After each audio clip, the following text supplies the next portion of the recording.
Okay, hello Saurabh. Uh, I will start the class now.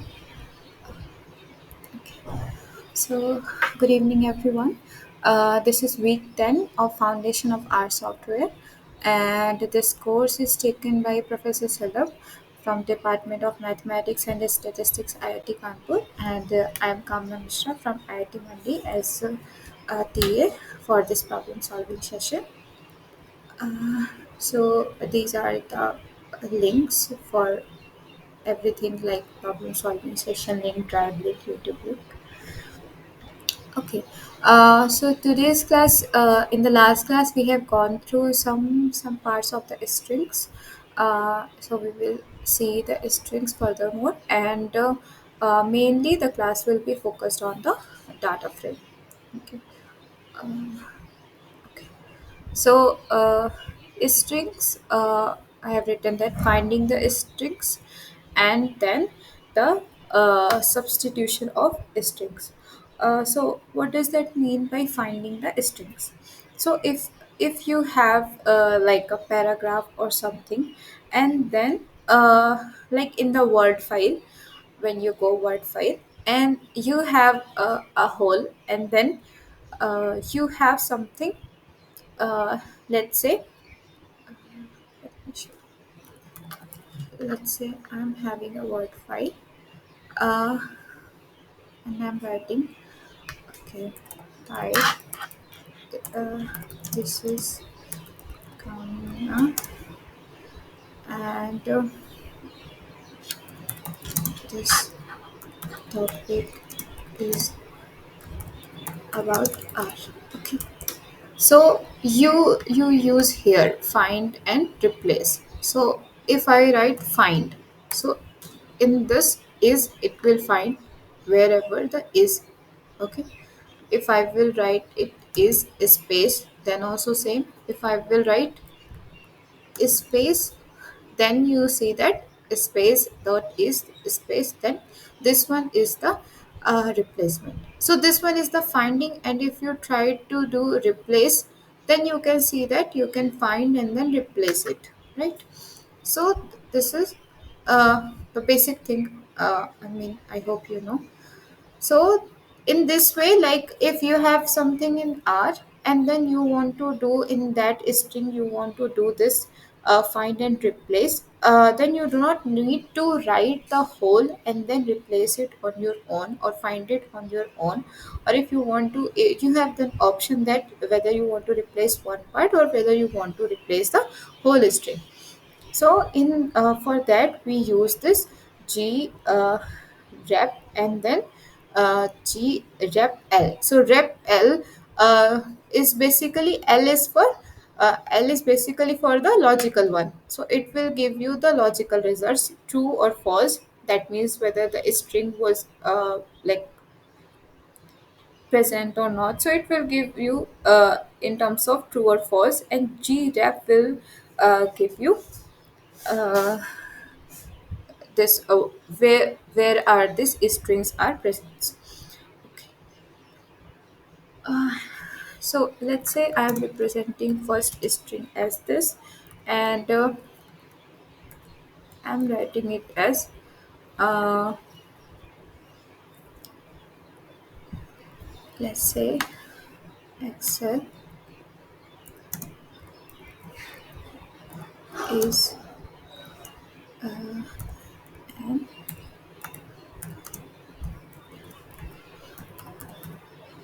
excellent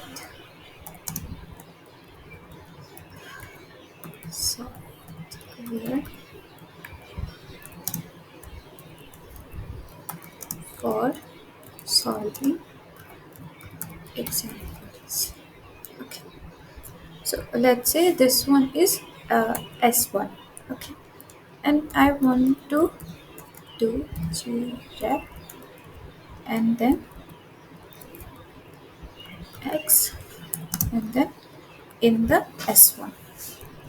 So it is giving when I have written X, so where are X present? So it is in the first, this one is second, third, fourth, and fifth element of this vector.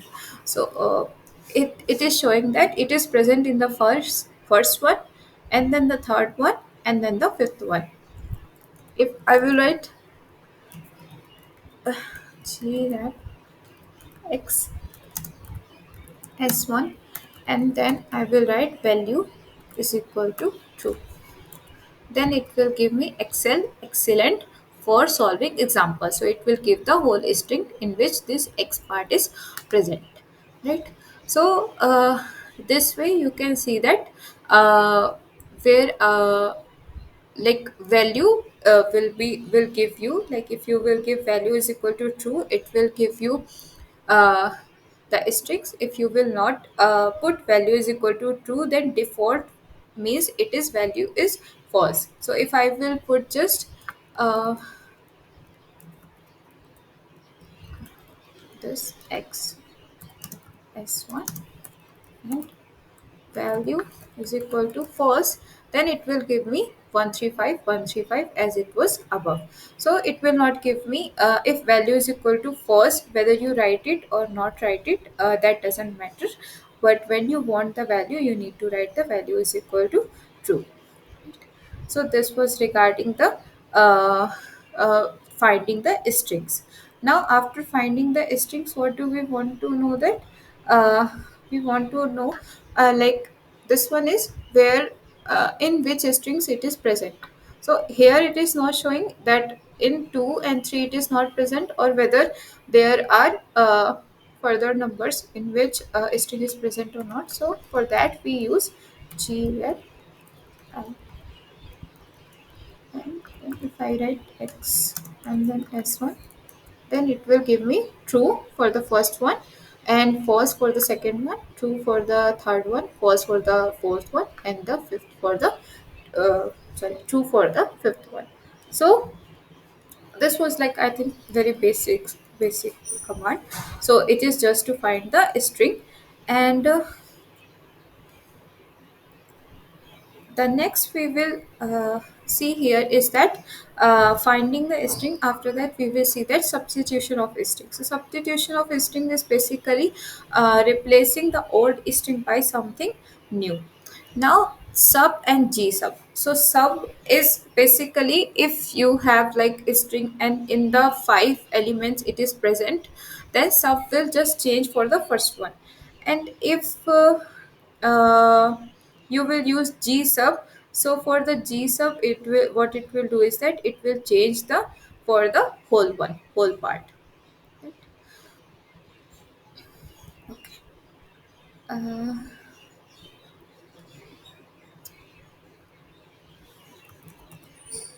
let's say I will write sub, and then let's say x by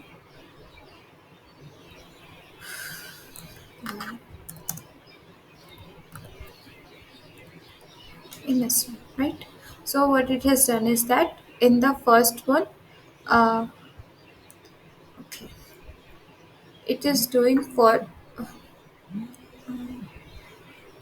just a minute. I need to receive this call. Hello, yes sir.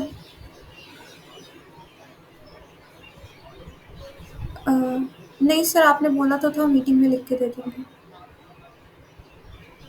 हाँ, okay sir, okay sir. कल कर दूंगी sir, अभी तो मैं class ले रही हूँ। ओके ओके सर, या okay, sorry. Okay, so it was like in the all it is just one time. So let me take some other string. Let me take s2 is equal to uh, let's say I'm writing this excel is good for e- example, and then uh, here I'm writing excel. Okay. uh, if I were right now sub x S2. Uh, Argument X is missing with no default. Uh, what happened? Oh, sorry. I have not written. So X, Y, Y in S2. Right. So here you can see is that when I have done sub command here, so it has changed in uh, here also, in the first one also, in the third one also, in the fifth one also, right? But these are the different elements of a vector. So if you have like five elements of vector, and in each element of vector this one is present one time, then it will change. But in the S2 you can see it, there are two elements. In the first element x is present two times, in the second one x is present one time. So for the first one, it has just changed for the for one time, right? Y cell, and is good example. For example, it has not changed. And for the second one it has changed, the YC length it has changed like this. Okay, so what you need to remember is that if you have a vector, okay, then it will not work like this, that it will just change for the one element. So it will not go the element wise, it will do inside an element. So let me just write it. uh, in the term of writing uh, sub. Okay, so if you have a vector,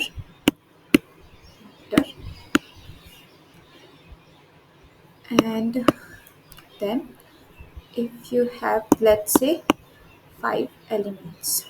Okay, in five elements, uh, let's say, uh, x is present one time, x is present two times, x is present one time, x is present three times, x is present zero time. Okay, then sub will change.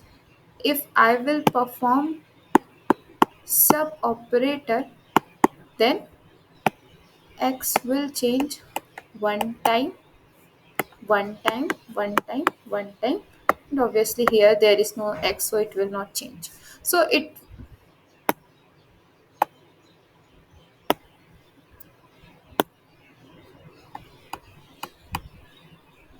will change one time. So if you see, inside the vector it is global, but inside the element it is not global, right? So in one element, let me write it, inside a vector it will change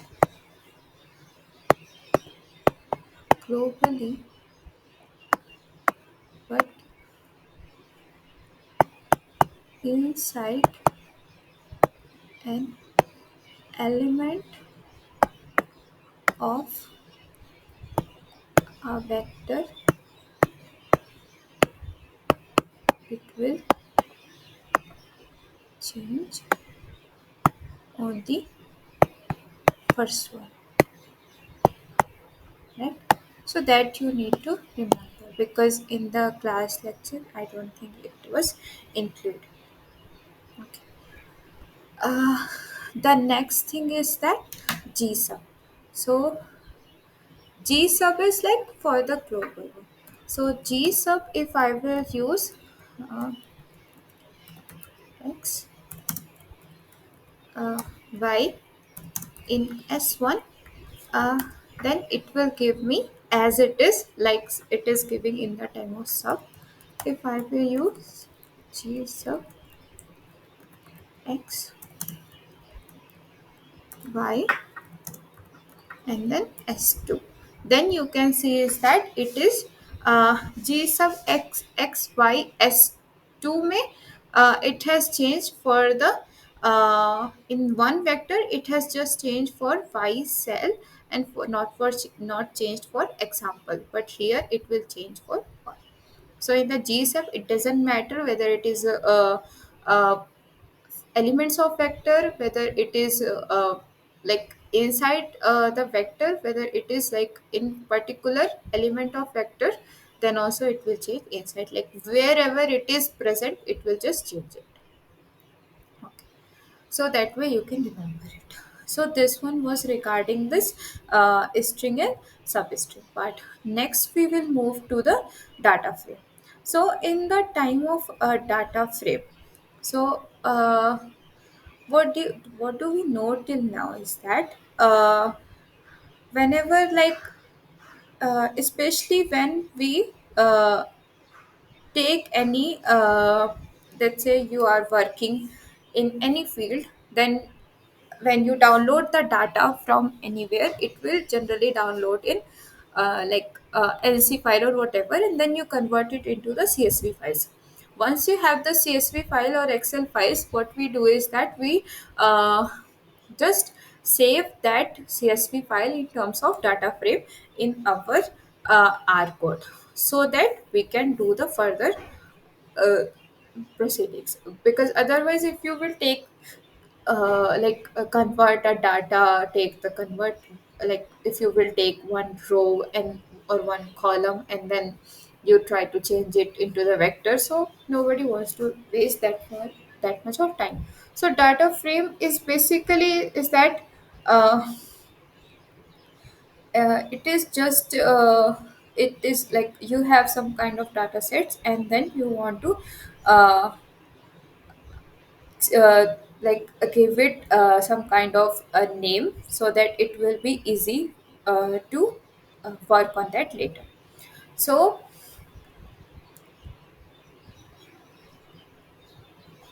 right now when you do not have any accessories, so what you can do is that uh, in the uh, in the R library, in the R software, there are already data sets in which you can work, and then you can go handy with that, and so that you can, when you will create a data frame, and then you can understand then how to work on that. So, firstly, the important thing is that finding the data inside a library, right? Because right now you do not have the data set, so what you can do is that, let's say I want some data set, so there are some libraries in which the data set is present. So if I will write library help is equal to mass, right? So here you can see that data sets, right? So in the above part you can see that this is the information on the package. The information is mass, the author's description, the functions inside, like when you a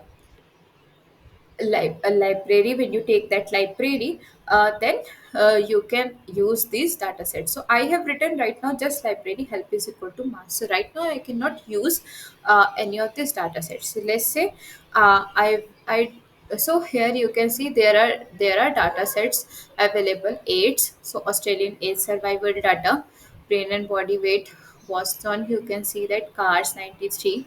Okay, and then there are a lot of data set in which you can work through, and you can see that like whatever is whatever functions you want to try on that, you can see. Okay, so let's say we will take any data set. So let's say I'm taking this survey data set. So right now if I will write survey, it will say the survey is not found. Now let me use this library. Nice. Okay. Now if I will write survey, it will come. Okay, so let us not. Oh, okay. There are a lot of columns now. I thought there is just one column. Okay, so what you can see is that there are a lot of columns. First is what is the sex, male, female. Second is I think this is the data of I don't know, fold pulse data set, uh, WHND. don't know. Clap, left, exer, smoke, height. Okay, let's just take some other data set because I don't know what it is. It's equal to mass. Okay. Uh,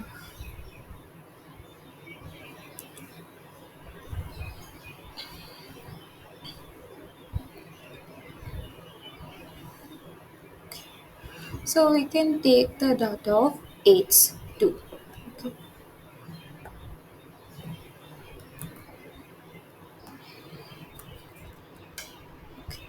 So age two data sets we have. There are literally a lot of columns, rows. Sorry.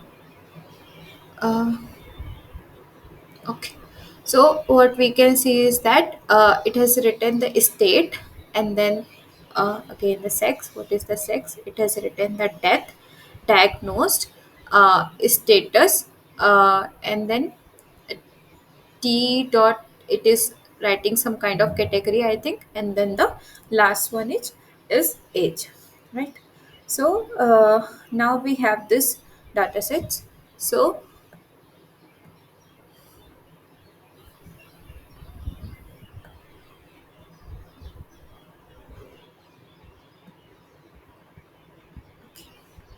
uh,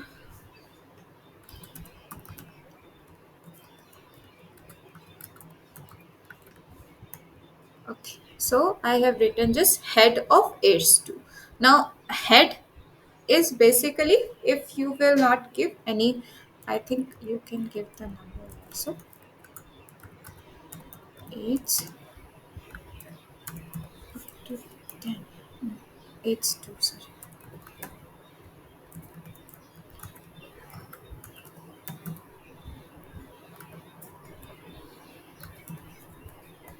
Yes. So, the first function you can see is that because there are literally a lot of rows, so it is not a good idea to check again and again what is in the uh, like how many you can see that there are 2843 number of rows in it and all. So head is basically if you will not give, so it will give according to itself. Generally it will give 5 to 6 around. So head means the starting of some uh, rows it will give as head. But if you will define head is 2 comma 10, so it will give you the starting 10 rows. Similarly we can see that the tail one. So if I will write aids 2, then it will give me the tail one. So it has given me around 6 last 6 rows of this. So it has given me this. Now uh, now if I want to know the column names of this data sets, all I need to write is column names age, right? So you have now that the column names are state, sex, diagnose, death, what is the status, T death category, and the age. So now you can see that you can have the row names, column names like this. If I will write this,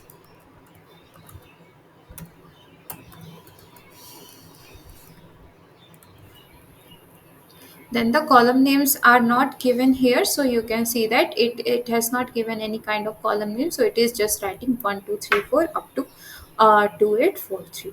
So these are the row names and column names. Uh,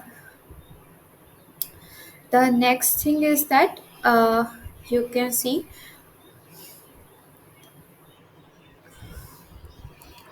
now if I will write age 2, let me firstly write it in form of a, or let's say if I will write age 2, uh, sorry, let's do this, and then state. I think it was state. So it will give me all the state, and then you can see that it has written this also. Now if I will check mod to and state, so you can see this one is numeric. It is okay. And ACE2, you can see that it has basically converted it into the form of uh, vec- factor. So if I will take the class of,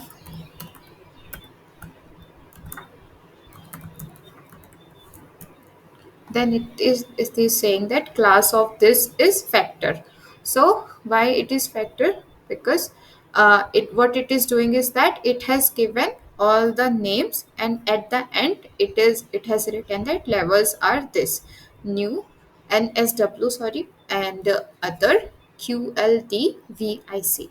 So it is giving that it is giving in the time of in the term of factor. So what factor does is that it gives the all the element, and then uh, you can see that what is the unique element. So in this other, VIC, QLD and NSW are the unique elements, and all other terms are basically just the repetition of it.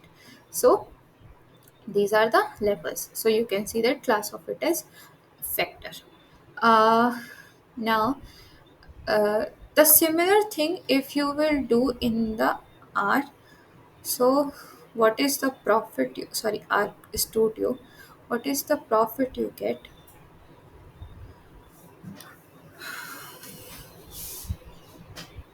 These are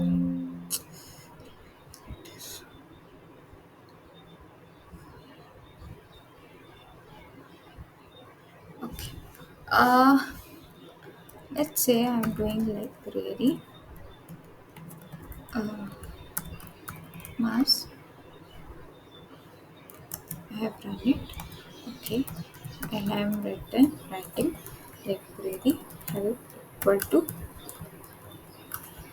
mass.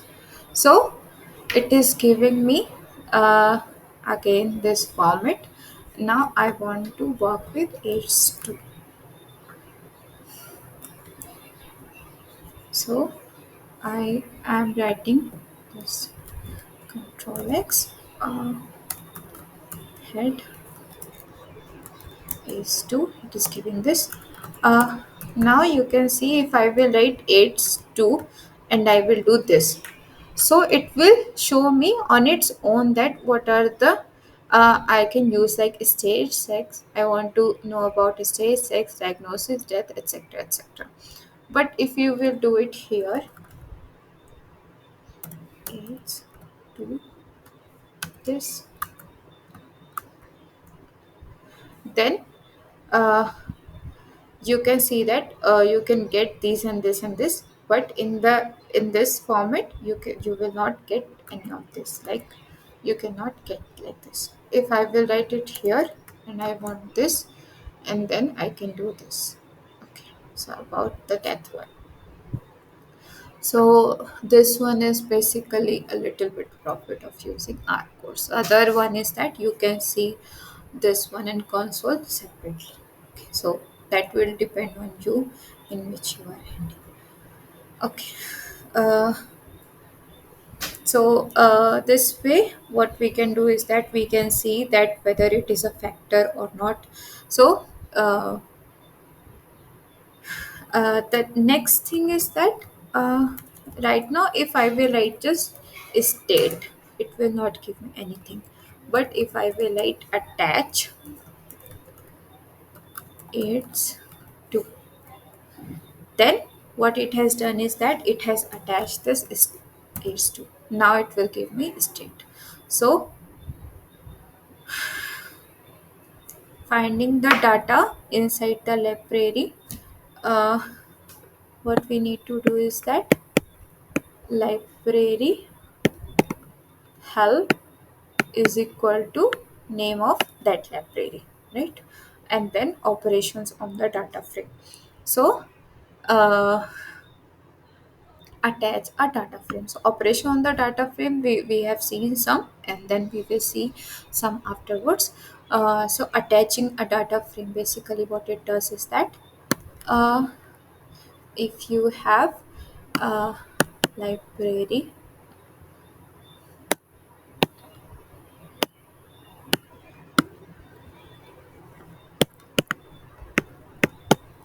mass, okay, and then in the library mass you have this h2 data frame.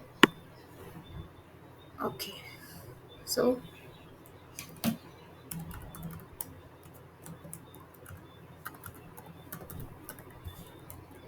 firstly you can see this class of h2, so it will give you this, that it is data frame, right?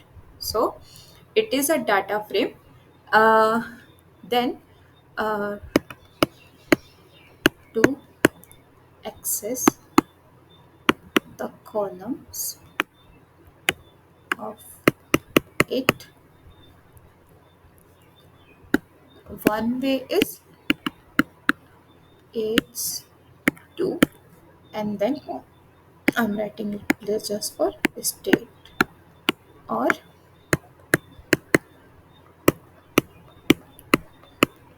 this. What is the other way? Other way is that attach h2, and then write this state. No need to write this h2. But the other thing what you need to remember is that, let's say you have two data frames, and in in two data frames, in both you have state and you have attached both. So if you will write state, then what one is it will give?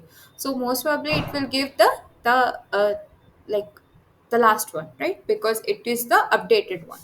So that time you cannot take risk like this. So that in that way you need to, either what you can do is that if you have six columns, so I have just given this as name. I have just saved in new variables.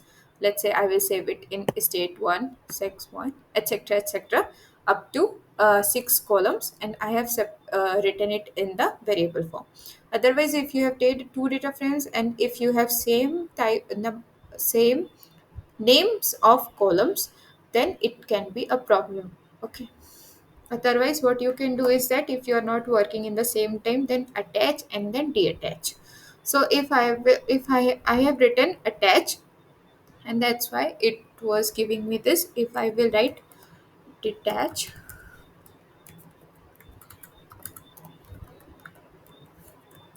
it has detached. If I will now write state, then it will again say that object state is not found.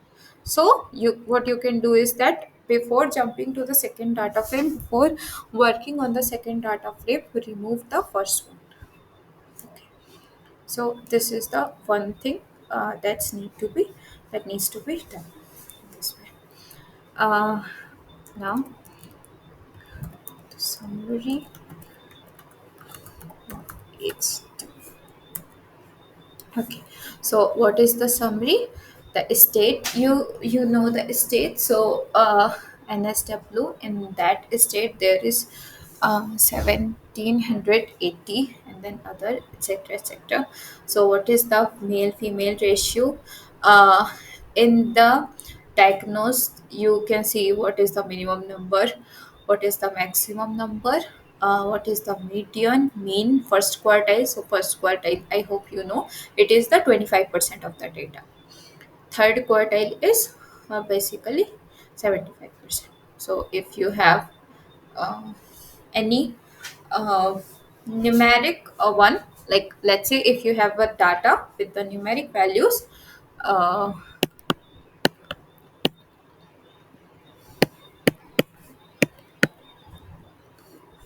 values, then in that data frame, in the summary, it will give you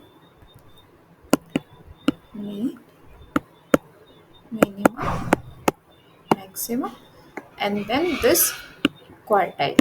So quartile, in that quartile you can see that median, and then third, first, here it is minimum, here it is maximum. So it this means that 50% of the data is covered, this means 25% of the data is covered, this means 75% of the data is covered, this means 100%, this means 0%. So you will have all those values in the summary one. So this one is similar for the death also,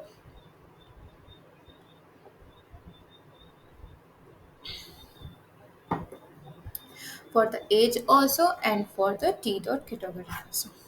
So sorry, for the not for the T dot category, in this T dot category it is just dividing this in the according to the categorical form.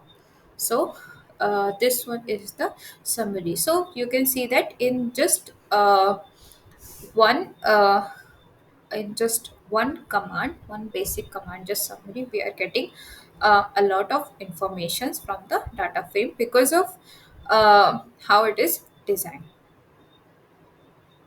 Okay. Uh, so so the first thing what I think you can do is that firstly, just to uh, from here, like I have written library help is equal to this. Firstly, from this find some data sets, data frames, and then in the different data frames try to find the try to do the different operations, and like later on we will see now the creating a new data frame, finding the subset of this, splitting it's combining, merge, etc., etc. We will see a lot of things, but for the basic one, just go into that and see that how you can uh, deal with it. Because like here what we have done is that when I'm writing this dollar sign, then I am accessing this, what I'm accessing this different columns. But right now I have not done how to access this rows. So you can see that how can I access the rows, like there is no dollar sign for that, so you cannot access it by like this. So what do you need to do, like in bracket you need to give some kind of values, or in the using the double bracket, like we use that h2 double, like inside double square bracket I'm writing 1 and then 2. So in that way you need to understand that uh,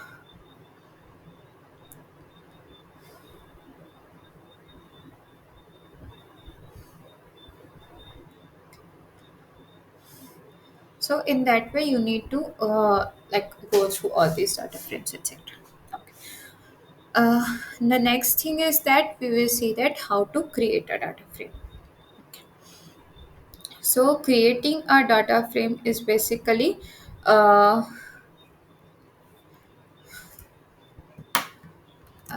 let's say I have access from uh,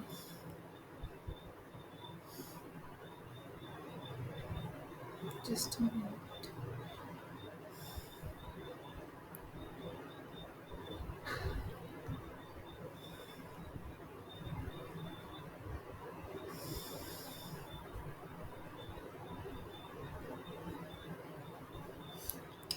So let's say I have access from 1 to up to 10.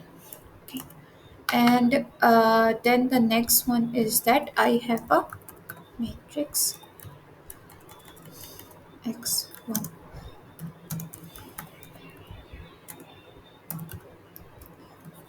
matrix and row.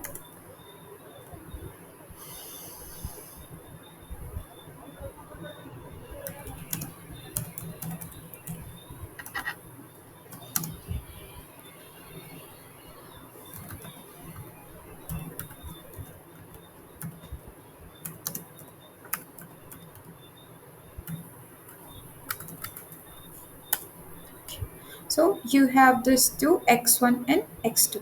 So what we can do is that we can make a new data frame by using these two, right? So this one is x is this and x1. So x1 is what, x1 2 up to 5 and then 6 7 8 9 10. Now if I will write data dot frame and I will write x comma x1. Okay. Then what you need to see is that for the first one it has written 1 to 2, 1 to 10. But for the next one, what it has done is that it is giving 1, 2, 3, 4, 5. So what it is doing is that it is repeating it, right? 1, 2, 3, 4, 5, 6, 7, 8, 9, 10. 1, 2, 3, 4, 5, 6, 7, 8, 9, 10. And it is repeating 5 times until it is not 10. So now let's say we will take 1 to up to 9. Okay. And now I will do that data dot frame uh, x2 comma x1. So what it is saying is that argument implying differing number of rows 9 comma 2. So what you can observe from here is that if it is 10, this one is 2, so it can repeat 5 times. But if it is 9, so it is unable to repeat it in terms of what fraction. So what you need to remember is that if you are taking two different kind of data frames, then it will repeat it until the length of this first one is not covered, but it should not be in terms of fraction. So if it is 9 and 2, it is unable to do that. Let me, if I will define, let's say x3 as the matrix, where n row is 5 and n whole is 2 and data is from 1 to 10, right? So now you know the x3 is like this 1 2. So if I will do this data dot frame x comma x3, so now it will do 1 to up to 10, and for this it will, what it will do is that it will repeat, right? So here it is repeating, and then here in the first one it is 6 7 8 9 10, but for the next part it is repeating again. It is 1 2 3 4 5 6 7 8 9 10. So that is the way, like, you need to remember how the data frames are made, because it can come in the question paper. So what if you will just think that it will do 1 to up to 10, and for the next one also it will do 1 to up to 10? It will not work like this. For the matrix form, whatever, in whatever dimension basically the matrix is written, in that dimension it will come inside the data frame. So if it is written in the matrix of dimension 5 cross 2, it will come as 5 cross 2, and it will check with how many times of repetition it will, the length of it will be equal to the length of the other one. So that is the uh, one thing you need to remember while creating a data frame. Okay. So now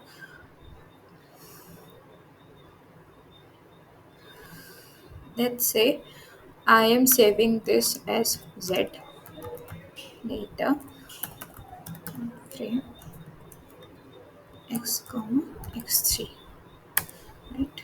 Now if I will write str of z, so str of z here is not a string, it is a structure, right? So structure, what it is saying is that it is the data dot frame. It has 10 observations of 3 variables, where x is 1 to up to 10, x1 is 1 to up to 5, 1 to up to 5, and x2 is 6 to up to 10 and 6 to up to 10.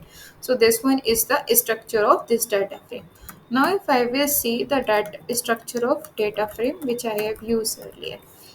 So if you will see that H2, what is the structure of data frame? The data frame has this much number of observations for the 7 variables, where the state is factored with 4 levels. 4 levels is NSW, other, and then we have seen some VIC and something like that. For the sex, it has factors with 2 levels with female and male. For the diagnosed one, it is the integer, and integer one is and these are some values of those integers. For the death one also it is integer. For the status it is a factor with 2 levels A and D.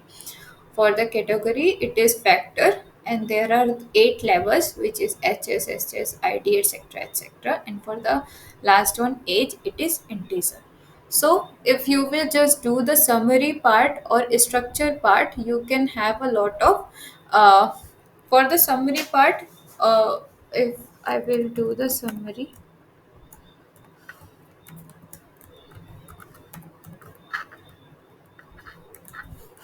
if I will do the summary, then also I can see that it has this 4 levels, but in the summary part, it is not giving you this that it is a factor. So it is somehow it is kind of known, but it is better to find the structure of the data frame. So it is showing that it is this, you can see that it has 4 levels, it has 4 levels, and what are the number of it. So second one it is showing that it is 2 levels. For the this it is showing 2 levels. In this it is showing that 8 levels with this is the, these are the numbers for like how many repetition are done for this one, right? So this one is basically for this structure of this. Okay. uh,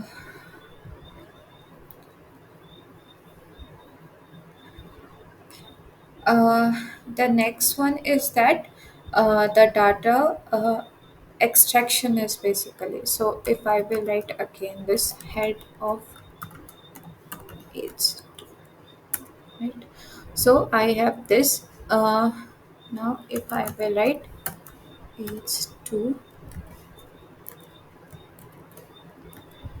and I will write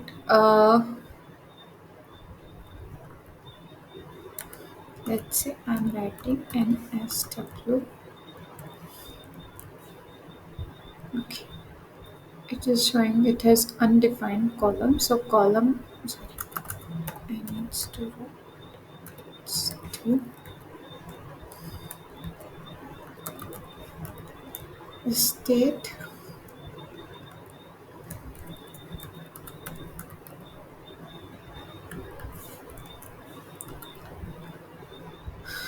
That is given is in the state. If I will give just a state, it will give me all the states. Okay, so this way it is just giving me this states. Okay. The next is that the chart. Okay. So I have, I think, attached this. So let me attach this page to. Next, if I will do bar plot of age to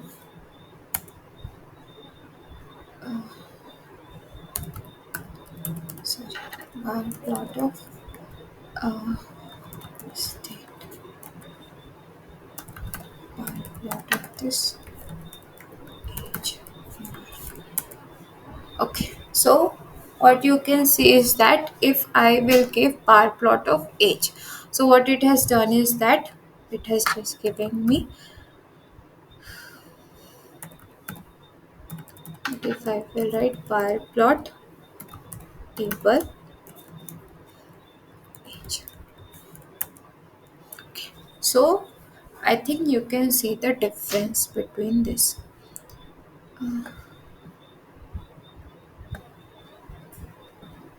Okay, so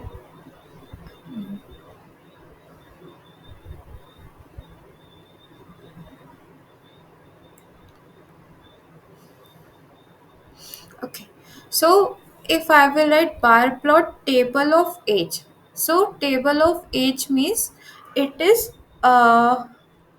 dividing this age, sorry, it is converting this age data with the frequency, right? If I will write bar plot of age, then you can see that there is a lot of data in the x-axis, there is nothing written, so nothing is written. So how it is making this bar plot?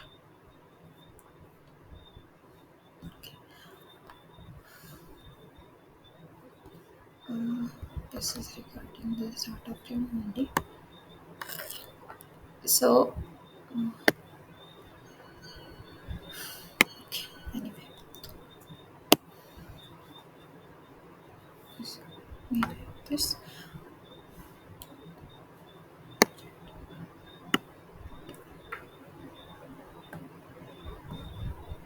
Okay. So this is regarding the bar plot. So if I have data, mm, let's say age data I have, okay, where I have 11, 12, 13, 11, 12, and then 14, 19, 20, 21, 19, right? Let's say I have this data, right? If I will give bar plot of, let's say this data is saved in x, bar plot of x, what it will do is that it will create a line of 11, 12, 13, 11, sorry, the height will increase 11,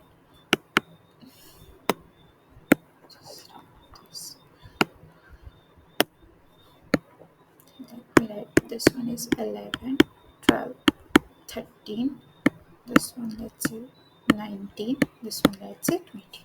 What it will do, it will create 11, 12, 13, 11, 12, uh, 14, 19, 20, 21, 19.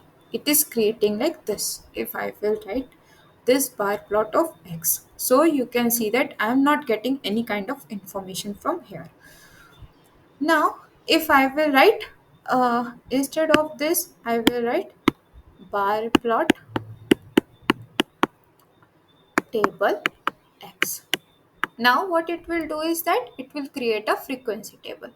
So it will say that 11 is coming uh, 2 times, 12 is coming 2 times, 13 is coming 1 time, uh,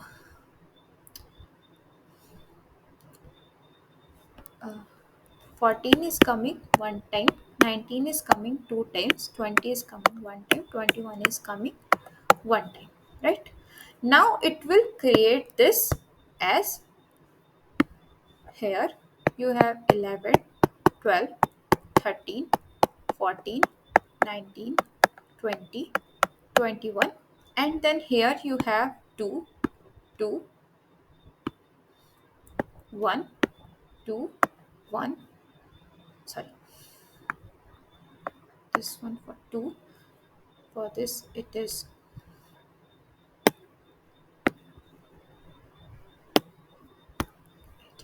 1, and then for the 20, 21 it is 1. So this one is 2 and this one is 1, right? So now it is making some kind of sense, right? So that is the difference between bar plot age, and if I will do this bar plot table age, so now you can see that, uh, so from this what we can see is that the cancer is diagnosed very less in the children. In the teenage also, right, it is very less. Okay, and once you are in the middle 30, or right right mid 30, and after that, like after 25 to up to this some 60 or something, whatever you want to take, like whatever kind of frequency you are taking, that in between. So in this part, the cancer is basically the cancer patients are, sorry, AIDS, we are taking the AIDS. So AIDS patient are from this mainly.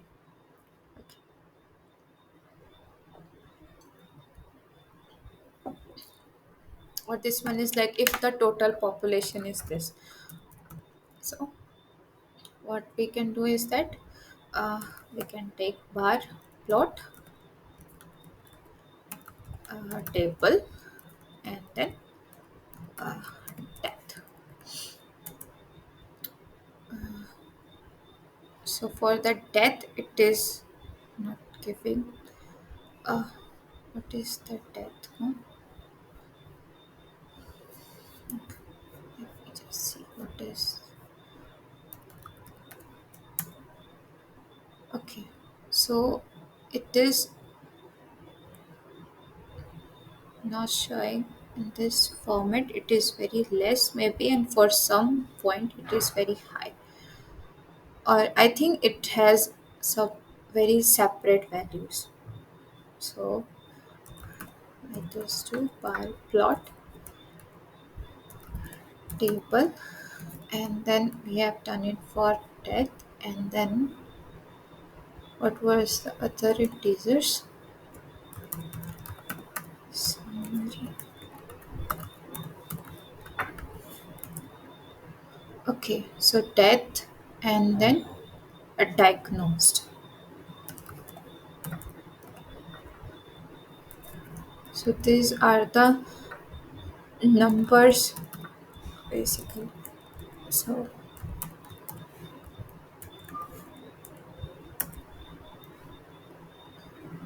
sorry.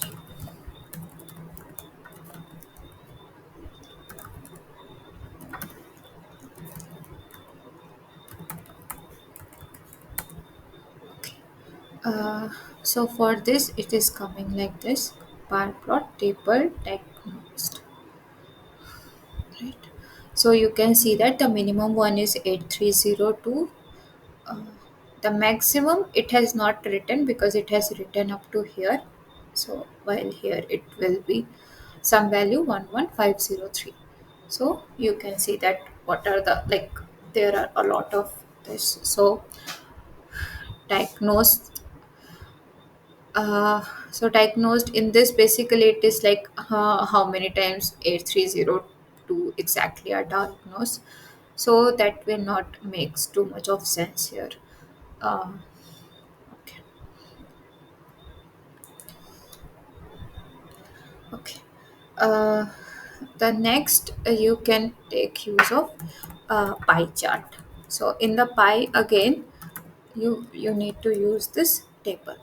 So if I will write pie table state. So uh, this is basically, pie chart is basically, you know, that it is basically helpful when we use in terms of categorical variable kind of thing.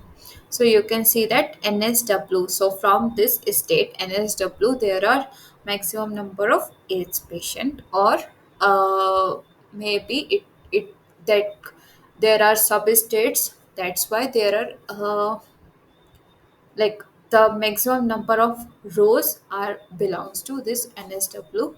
Uh, then from VIC, then from QLD, and the last one is from others.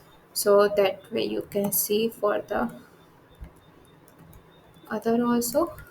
So if I will do my table the category, then you can see that it is the maximum. You can see here also the HS, it is 2465. So maximum is that uh, HS. So maybe it is that how it, I don't know, category is defining like which way, but it seems this one is flat.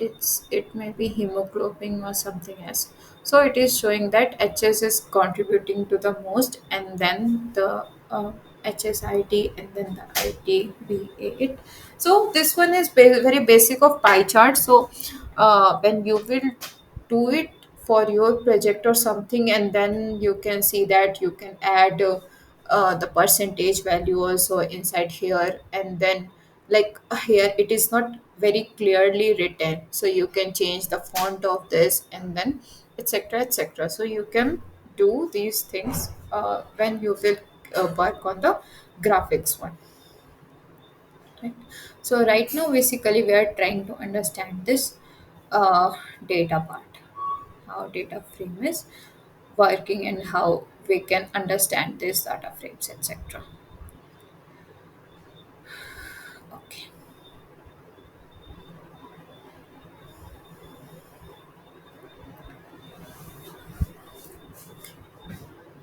Now, if you want a summary of particular one, then you can do also just summary for diagnose. So if you do not want the summary for all the parts, so then also you can do this.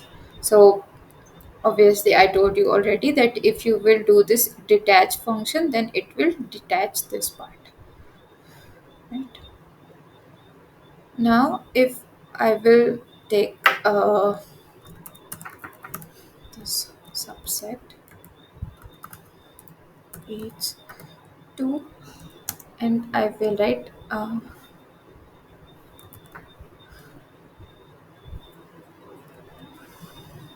let's see,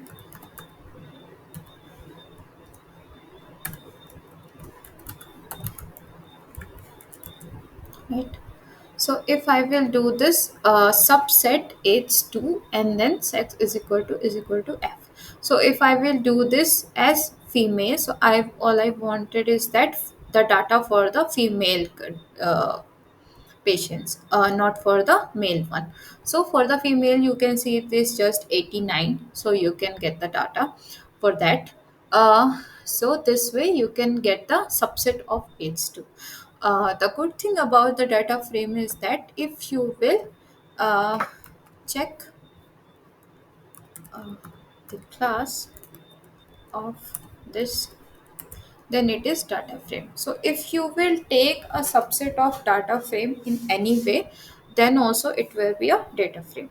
So in that way you can find this subsets like according to yourself. So if if you are working on something in which you only want the male data, if you only want the female data, or if you only want, let's say I have no idea how it is categorizing, but let's say you, if you like, let's say it is uh, getting by the blood, okay, it is increasing because of the transmission or something like that. So you can, if you will do this categorize by blood, so t dot category is equal to bloods. So what you can do is that write the subset h2, and then sex is equal to f. In that further category you can write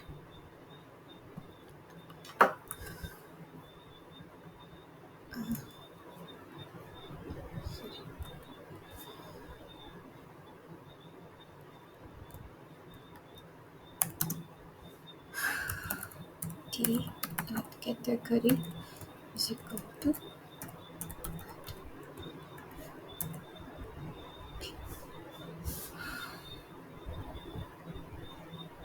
there are datasets in which the dot category is blood.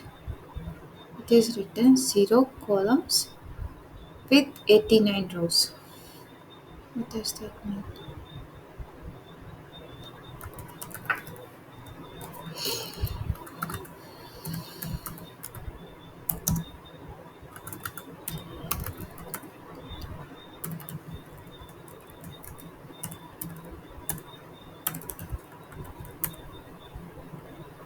Okay, so right now it is giving me all the values where it is blood. Uh, but if I will try to add one further,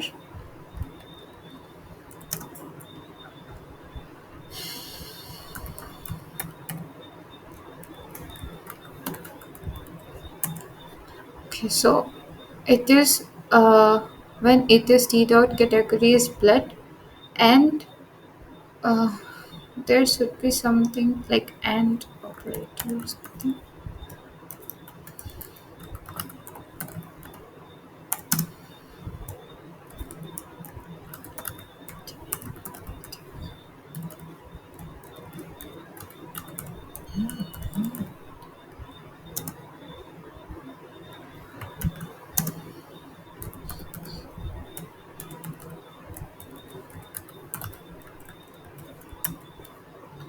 Okay, so now it is working, right?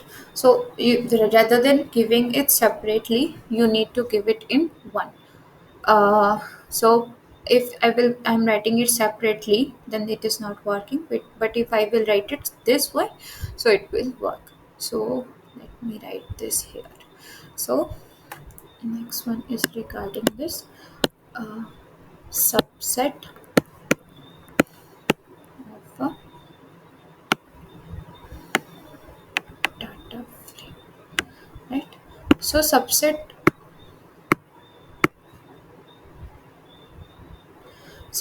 of a data frame is basically uh, firstly it is also a data frame. Next is that if you want to take, I will just copy this code so that it will be understood. uh, if I'm writing it like this,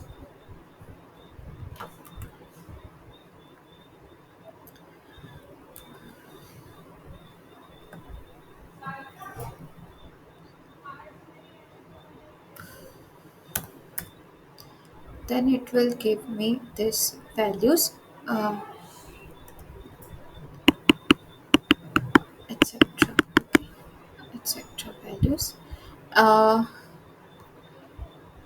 if I'm writing it like this,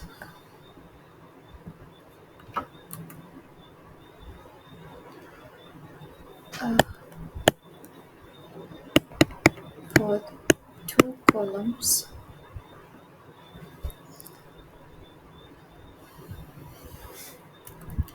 if I will write it like this,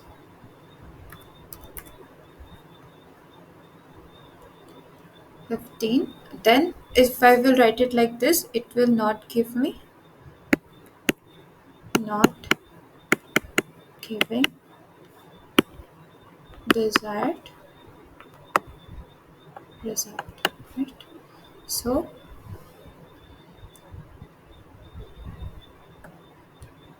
I need to write it like this.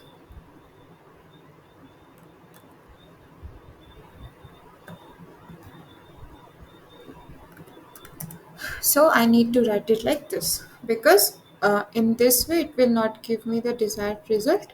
So I need to make use of this and operator.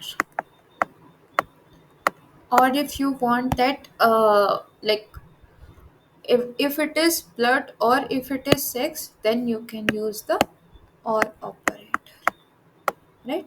So depending on your need of this finding the subset of this, you can do this part subset regarding. Okay,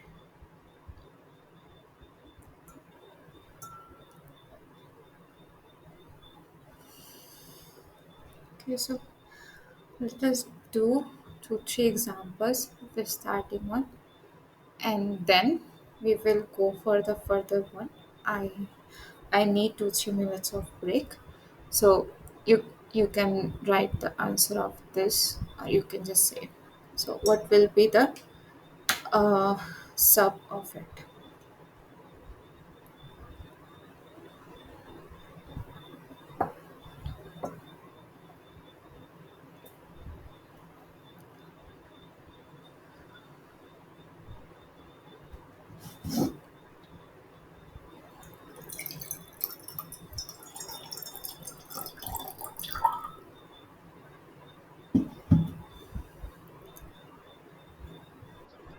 D. B. Yeah. So in the sorry, in the sub part, what we know is that first one is a dog, cat, and we are choosing here the sub, right? So in the sub, what happens is that the string is I have a dog and a dog. So in the sub, the first one will change, the second one will not change. So the dog will be changed by the cat, but the next dog will be next one.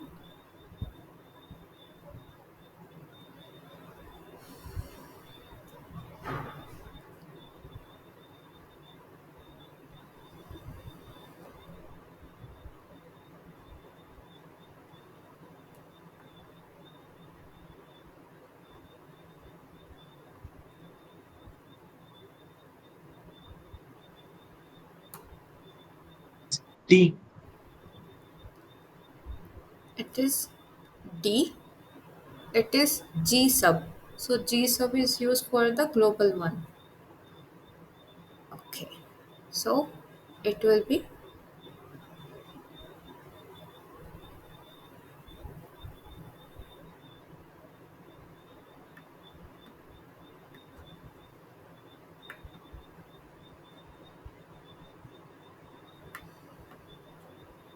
B.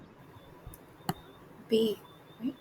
So it will be. It is not like that. That if you have rain, then in rains it will not work. It will take just rain, right? If I will most probably if I will give some space after that, maybe then it will not take. So right now it is rain. So it is rain, and then rains also. So it will, right.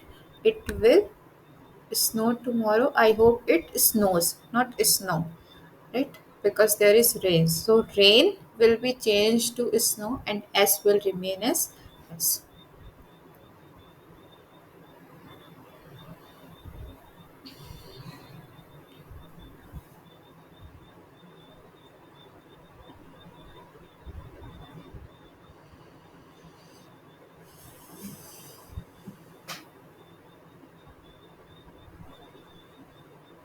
C.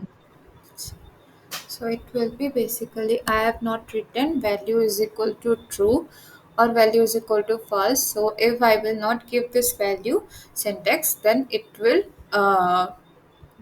take as false value, and for the false value it will do ABC. So it will only give the uh, index of that element. So it is in the first one it is ABC, in the second one it is not, in the third one it is ABC is present.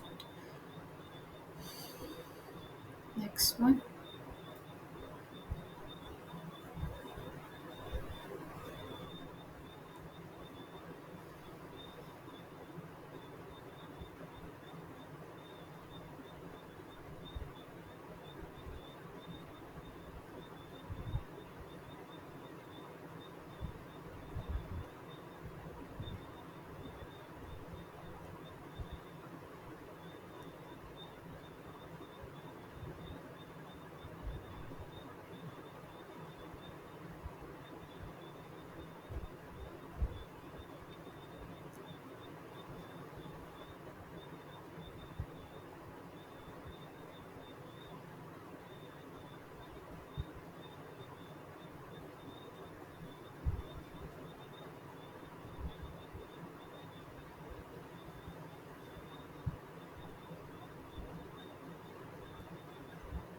Don't know.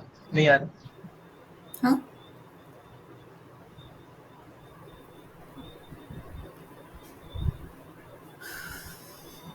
What will it be?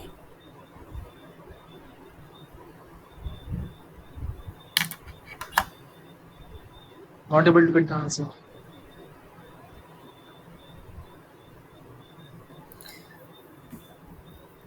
I'm sorry, but your voice is not clear to me.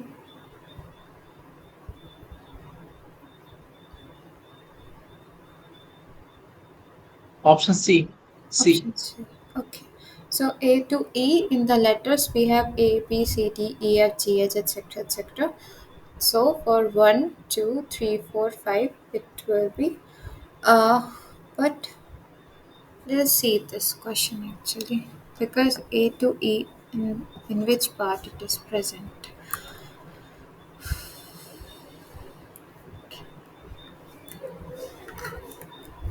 Okay, so it separates basically when I write this.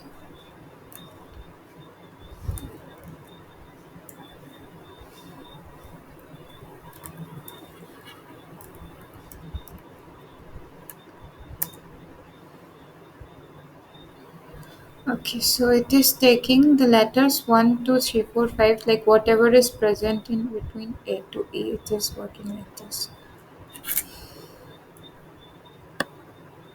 So the C part will be correct.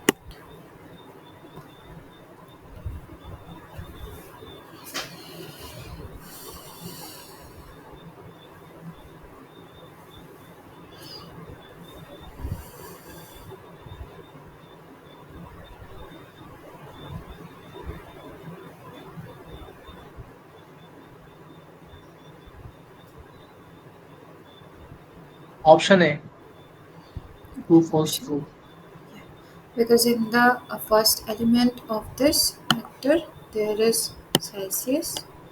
The second, there is no Celsius. Here it is Celsius, so it will be true first. Okay, so I have not made the like questions from the data frame because the data frame we are taking in the example. So uh, I have not said that particular example we are taking, etc. etc. Okay, so the first we have seen this subset. Uh, Now the next thing we can do with this subset is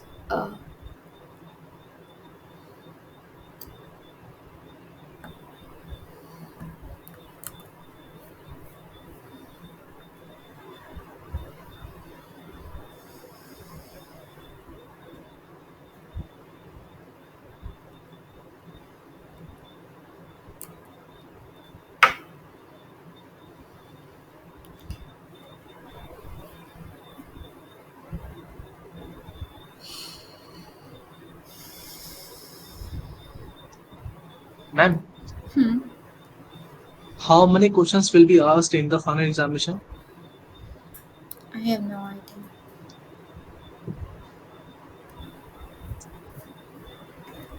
You can ask that in the forum. So I mean, I do not do anything related to the assignments or etc. I just do this problem solving session, and if you have any problem regarding any question, then I can work with that. Okay. Okay, ma'am.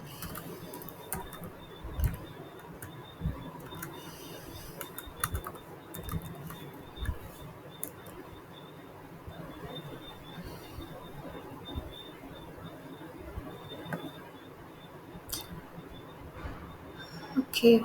So what I have done is that I have given this subset H to sorry, T category plate, not this one. This one I have written H2 and then split. So I have done this split command, then H2 that split it regarding the state. Uh, Now, uh, if I will do it basically split with category, it would see better. Okay, so let me save it as a split one, and then I want to split this uh, H2 dataset with the category. Okay, now if I will do split one, then you can see that split one other the blood HAEM HETIT. So split one, and then I can have this IT. So what are this? Uh, so let me write this. Okay. Next. Okay. So in this we have seen that there are 2465 Hs and then 94 by blood and then 72 by HSIT, 70 by others, 48 by IT, and 46 by this, and 48 by other also. So uh, when I'm doing this splitting, what it is doing is that it is splitting the data sets separately. So what is the difference between subset and split? So uh,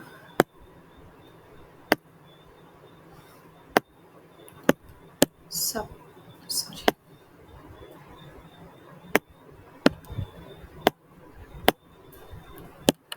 So subset is basically a set uh, in which uh, the given condition is satisfied, right? So this is basically the subset, but split set is basically the whole set is splitted according to, I'm writing here levels, right? So levels is basically the levels we get from the vector. So or you can write it category or anything else.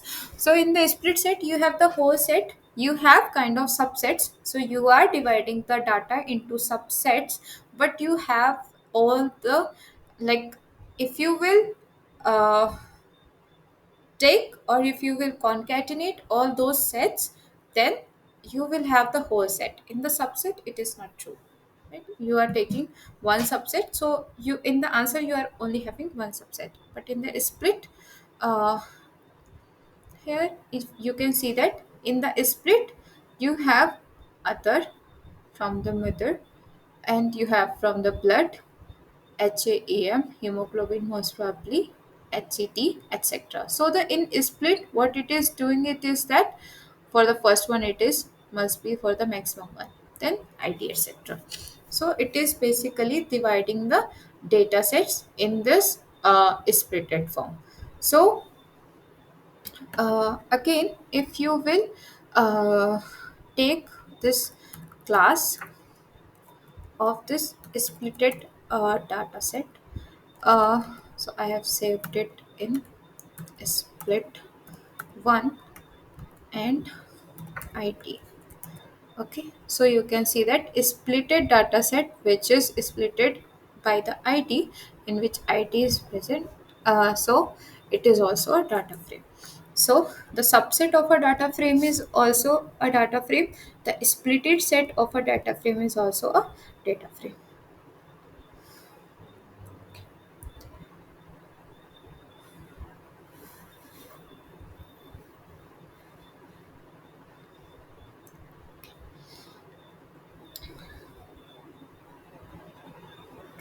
So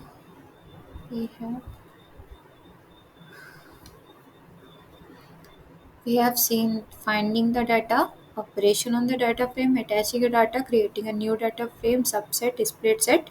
The last two things are combining and merging of this data frame. So combining and merging is that in the time of matrix, we have seen that how do we combine?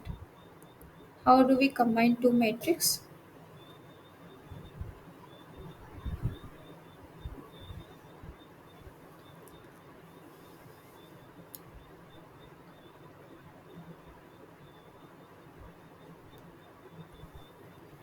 If I, there are two ways. R bind. R bind Yes. and C bind. Yeah. So R-bind is used to combine the matrix by row wise, C bind is for column wise. Similarly, when we do the combine of list, so all we need to do is that if I have L1, L2 list and I am writing C L1 comma L2, so it will combine the list. In the data frame, there are two types: combining and merging. So for combining, it is same.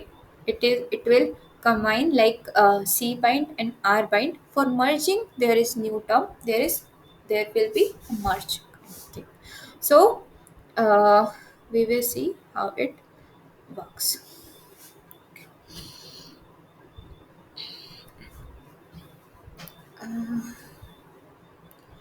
So firstly, we will create two data set, and then we will see that how we can do this combining and merging. Okay, so let's say I'm taking one data set data frame in which I'm writing,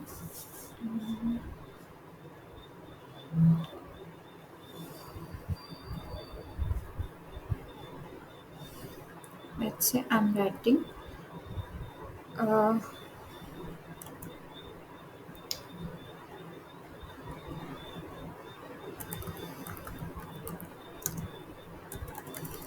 module subject. Let's say I'm writing subject,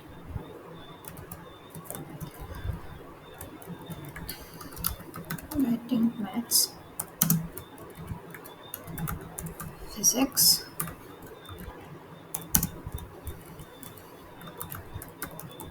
chemistry,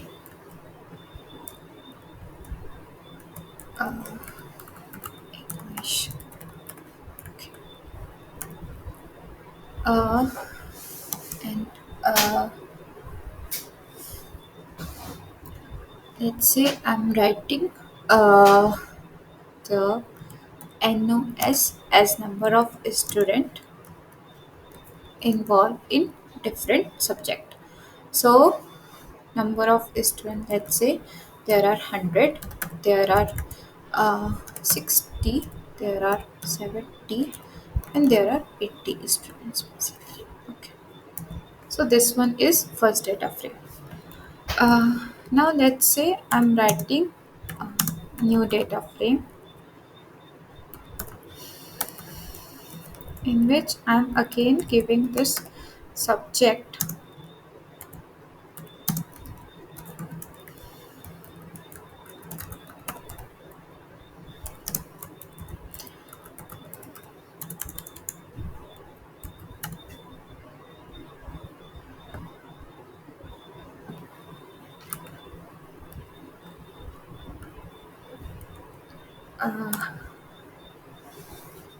uh, but rather than writing this number of student, um,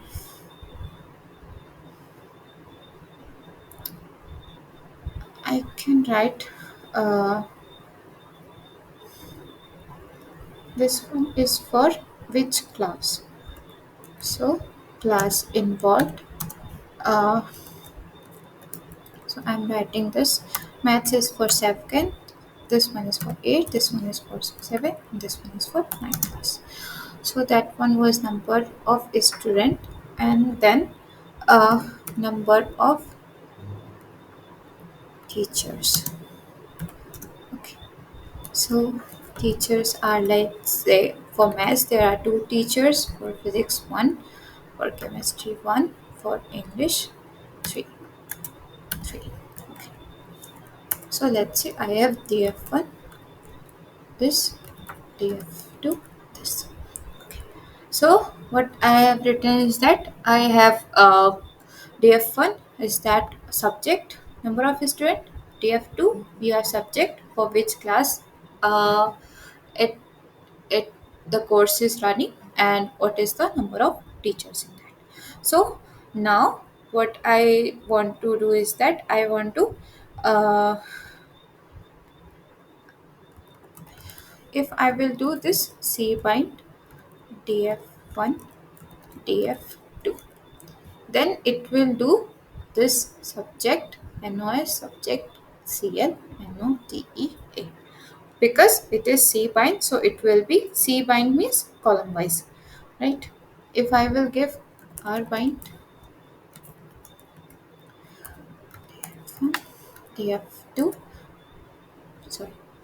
So R bind cannot work. So why it cannot work? Because the number of rows are number of columns are not same. So in the time of R bind, what you need to know is that if this one is DF1, this one is DF2. So below this, the subject below this subject will come, NOS class will come, but for this NOTEA, there is no way I can do this. So there is in the above one, there is no part. So this one cannot come. So for the R bind, there is an error that number of columns of the argument do not match. Right. The next one is that merge. So merge is df1, df2, and by. So,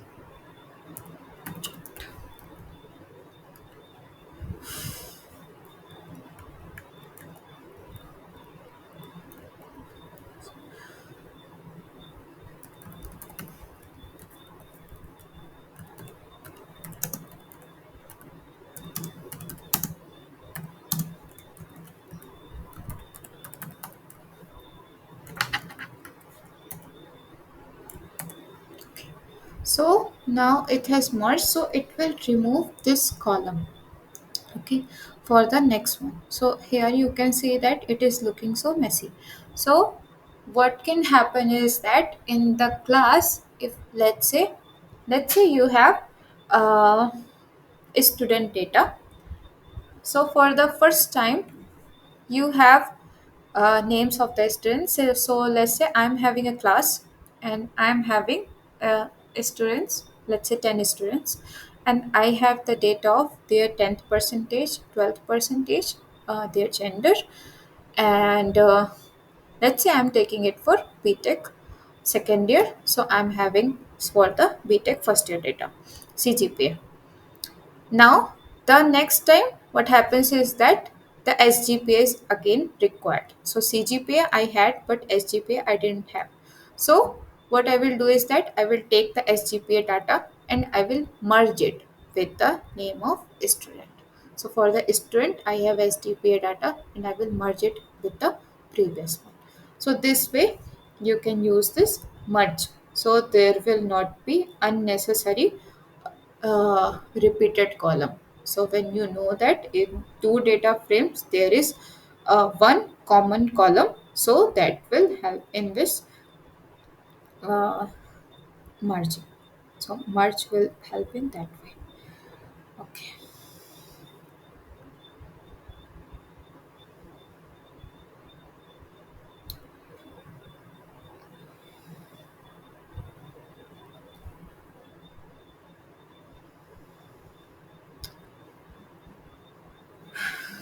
Now let's say I will take this df2, uh, but up to this.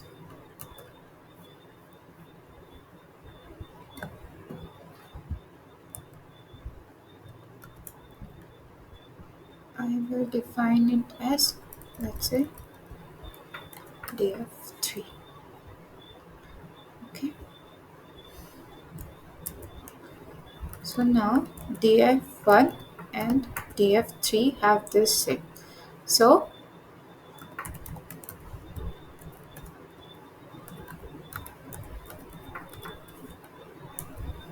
now, now you can see that we have the same number of columns. Same number of columns. We have same number of columns, 2 and 2, but the names do not match to the previous names. So what you need to remember is that in the time of merge, you need to have one common column by which it will be merged. In the time of C bind, you have the minimum restriction. The only restriction is that uh, number of rows should be same, right? If you have in one data frame, if you have 3 rows, in the second one if you have 4 rows, it cannot do C bind. For the R bind, you need to have, first condition is that number of columns should be same, and the second condition is that names of columns should be same, right? So in the C bind, you do not have this restriction that name also needs to be the same.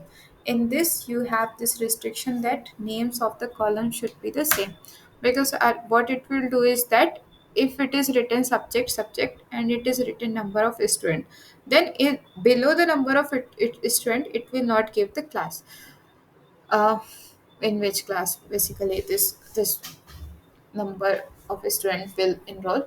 So why is that? uh, because let's say if you have a data, whole data of 10 students and one new student has enrolled. So what I need to do is that in the df1 all the data is already stored.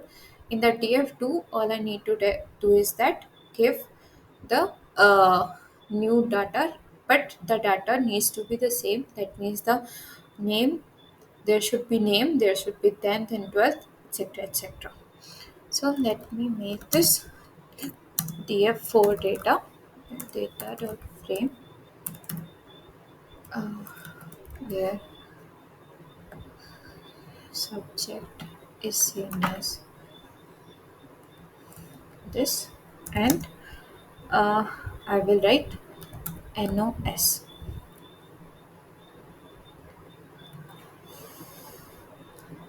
Yeah. One more thing is that you can change the subject name also. So let's say I'm doing,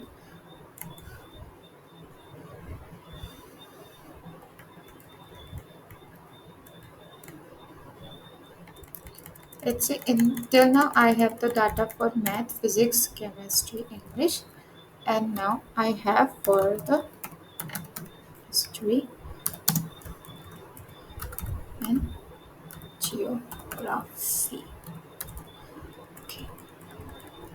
And number of student is let's say 34, 56. So now if I will do this R bind df1 df4, then it will bind it. Okay.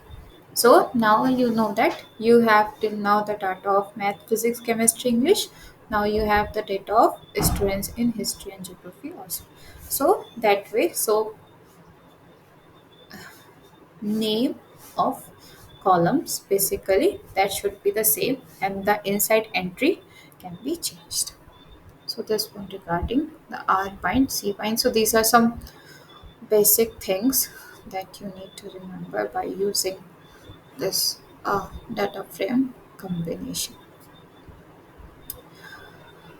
Okay, this one is up to my side, and if you have any questions, you can ask regarding this or regarding assignments, etc.